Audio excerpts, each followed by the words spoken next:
ताकि मेरी आवाज साफ आए।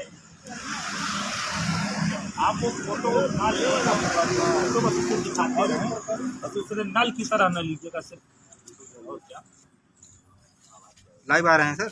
अभी जब हाँ तो है, अब बताएंगे महासचिव। 1 मिनट रुक जाइए। ये आपका कब आना है?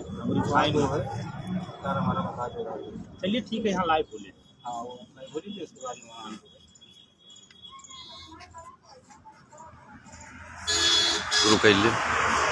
अखिल भारत जय मनरेगा साथियों, बहुत बहुत धन्यवाद अयोध्या जनपद के जिला अध्यक्ष भाई बैजनाथ जी को और जिला सचिव जी,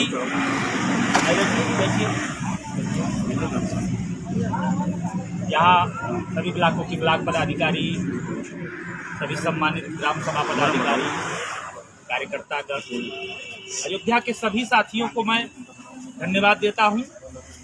प्रदेश महासचिव जी, अगर मेरी आवाज़ तेज न जा रही तो आप थोड़ा नजदीक कर सकते हैं।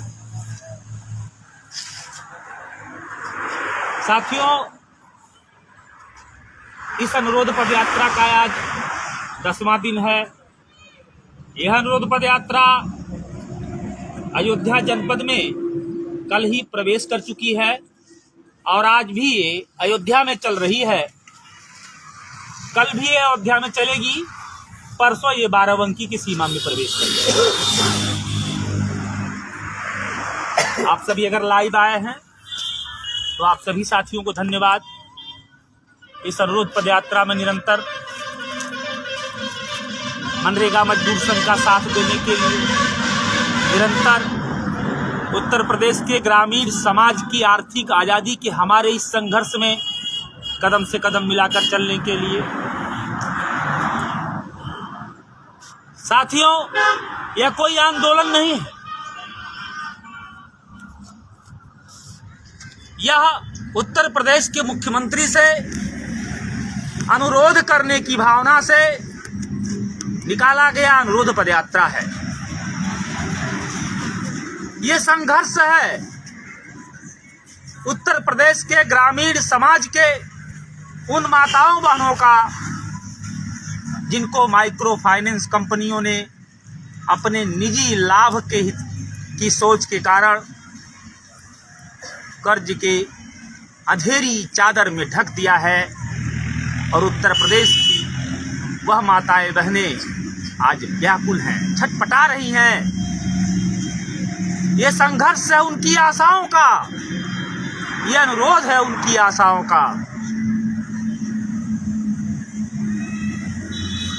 ये संघर्ष है गांव के स्वरोजगार का, ये संघर्ष है गांव के किसान भाइयों को राहत दिलाने का, ये संघर्ष है नदियों को बचाने का, ये संघर्ष है जंगलों के निर्माण का, ये संघर्ष है आपकी सांसों को बढ़ाने का, ये संघर्ष है आपके जीवन को चलाने का। मैं अंबिका प्रसाद श्रमिक मात्र एक प्रतीक हूं, एक निमित्त हूं इस अनुरोध पद यात्रा का। साहस तो उत्तर प्रदेश का गांव है। मैं लाइव हूं और मैं ये नहीं जानता कि आज उत्तर प्रदेश के गांव के अधिकांश लोग इस अनुरोध पद यात्रा के बारे में क्या सोचते हैं। इस अंबिका प्रसाद श्रमिक के इस 300 किलोमीटर के निरंतर पदयात्रा को असहनीय पीड़ा के बारे में क्या सोचते हैं। लेकिन सिर्फ इतना जानता हूं, मनरेगा मजदूर संघ की ये 7 मांगे आदरणीय मुख्यमंत्री जी 8 मार्च को अगर पूरा कर देते हैं तो आप सभी लोग जो ये लाइव देख रहे हैं 2025 के 10 महीने और 2025 के 12 महीने, कुल 22 महीनों में आपको गांव में परिवर्तन दिखने लगेगा। आपको लगने लगेगा कि अरे ये 30% घरों में अपने आप स्वरोजगार कैसे पनपने लगे।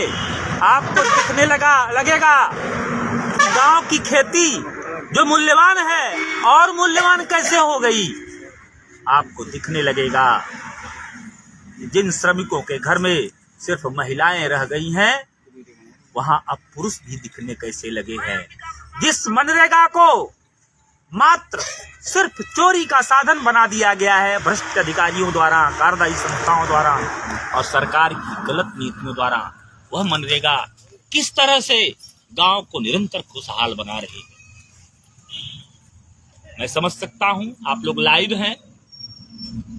मेरी जो 7 मांगे हैं उसे आप जरूर सुनिएगा और कमेंट में उस पर अपने विचार जरूर लिखिएगा और लिखते समय ये जरूर बताइएगा कि आपके विचार ऐसे क्यों हैं। साथियों, मनरेगा मजदूर संघ चाहता है कि आदरणीय मुख्यमंत्री जी 8 तारीख को हमसे मुलाकात करके हमारी मांगों को सुने और उसे पूरा करें।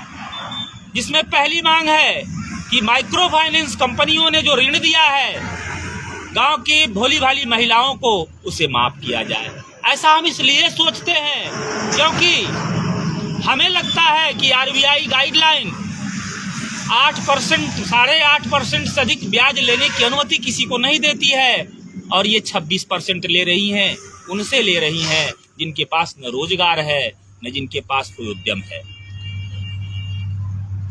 हमको लगता है कि इनका लोन इसलिए माफ हो जाना चाहिए क्योंकि जिस महिला के पास मासिक आय 10,000 नहीं, उसके ऊपर ये माइक्रो फाइनेंस कंपनियां 26 लोन अगर लाद रही है, इसमें संदेह पैदा होता है कि कुछ न कुछ गड़बड़ तो है, कुछ न कुछ तो गड़बड़ है।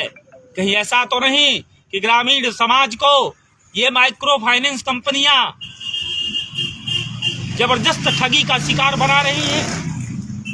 आपको बताऊं साथियों, ये पदयात्रा चल रही है। मनरेगा मजदूर संघ के पदाधिकारी कार्यकर्ता अच्छी संख्या में जुड़ रहे हैं, समूह की महिलाएं भी जुड़ रही हैं, लेकिन जितना प्रभावित हो उत्तर प्रदेश में उतना नहीं जुड़ रही है। उसके पीछे कारण जानते हैं? माइक्रो फाइनेंस कंपनियों के एजेंट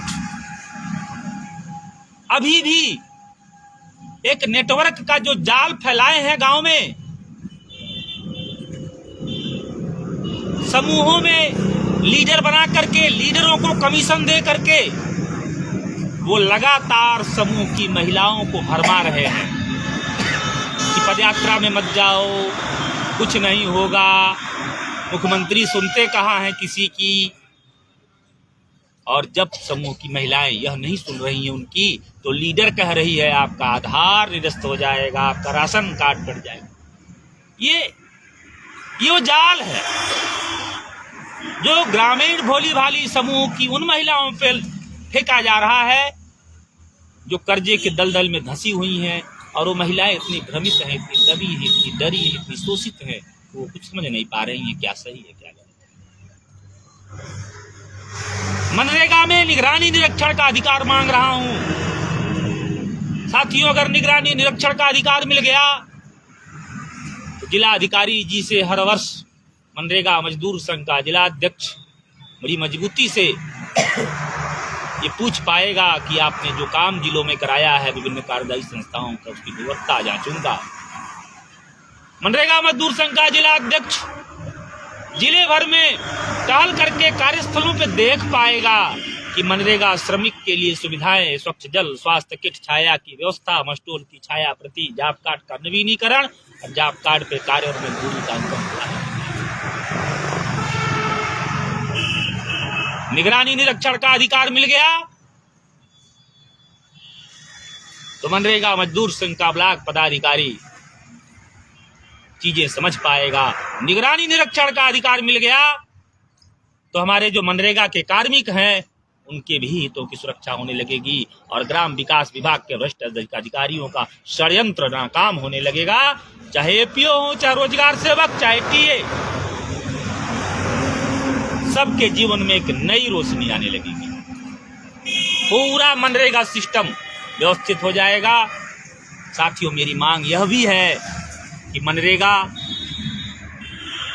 से नदियों की खुदाई होना जरूरी है, जंगलों का निर्माण होना जरूरी है। अभी गर्मी आ रही है दोस्तों, चिलचिलाती धूप में आप परेशान होगे, आपका हार्ट बीपी बढ़ेगा, आप एसी ढूंढोगे।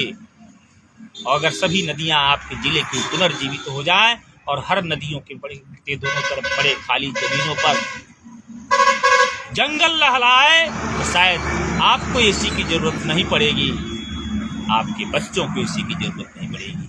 मनरेगा मजदूर संघ मुख्यमंत्री जी से अनुरोध करता है कि मनरेगा मजदूर संघ को क्रियान्वयन निकाय बना दिया जाए, नदियों की खुदाई के लिए, जंगलों के निर्माण के लिए ही नहीं, अपितु जंगलों के संरक्षण के लिए भी। साथियों, ऐसे ही हमारे और 3-4 मांगे हैं। मनरेगा की मजदूरी बढ़ाने की मांग है, 400 मजदूरी की जानी चाहिए। आप विचार करो कि अगर वास्तव में गांव का बेरोजगार व्यक्ति मनरेगा में काम करना चाहे तो क्या 237 पे मजदूरी करके वो अपने परिवार को जिला खिला पाएगा? और अगर नहीं जिला खिला पाएगा तो कैसे करे? तो अनुरोध है मुख्यमंत्री जी से कि उसकी मजदूरी 400 की जाए। और ये जो 4-4 महीने विलम्ब हो रहा है मजदूरी मिलने में, ये समय से दिया जाए। और अगर जिम्मेदार समय से काम नहीं देते हैं तो उनकी उसकी जिम्मेदारी तय की जाए, बेरोजगारी भत्ता दिए जाए। मजदूरी विलम्ब हो रही है तो उस पे ब्याज दिए जाए, ये मनरेगा कानून कहता है। मित्रों, आज मैंने एक पोस्ट पढ़ा, जानता भी हूँ कि जो मनरेगा अधिनियम ने गांव के लोगों को अधिकार दिए, ये भ्रष्ट तंत्र उन्हें उसमें से एक भी नहीं दे रहा है। लेकिन अगर निगरानी निरीक्षण का अधिकार मिला, अगर आदरणीय मुख्यमंत्री जी 8 तारीख को मिले और मेरी बात सुने और माने,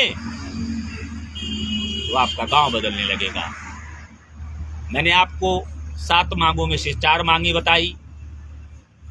आप अनुरोध करूंगा, एक बार कृपया इन मांगों को सुने और बुद्धिमत्ता से इसकी समीक्षा करें, अपने विचार कमेंट में लिखें। आप सभी लोग जो लाइव आए हैं, आप सभी लोगों को लाइव आने के लिए, सहयोग करने के लिए, अपने इस अंबिका प्रसाद श्रमिक को प्रेम करने के लिए, स्नेह करने के लिए बहुत बहुत धन्यवाद। शेयर करिएगा, लाइक करिएगा और लोगों से भी शेयर कराइएगा। यह एक गांव की लड़ाई है, ये अपने गांव की लड़ाई है, ये आपके गांव की लड़ाई है, ये आपके बहनों की लड़ाई है, हमारे बहनों की लड़ाई है, हमारे माताओं की लड़ाई है। अखिल भारत जय मनरेगा। अखिल भारत जय मनरेगा। अखिल भारत जय मनरेगा। मनरेगा मजदूर संघ जिंदाबाद जिंदाबाद। मनरेगा मजदूर संघ जिंदाबाद जिंदाबाद।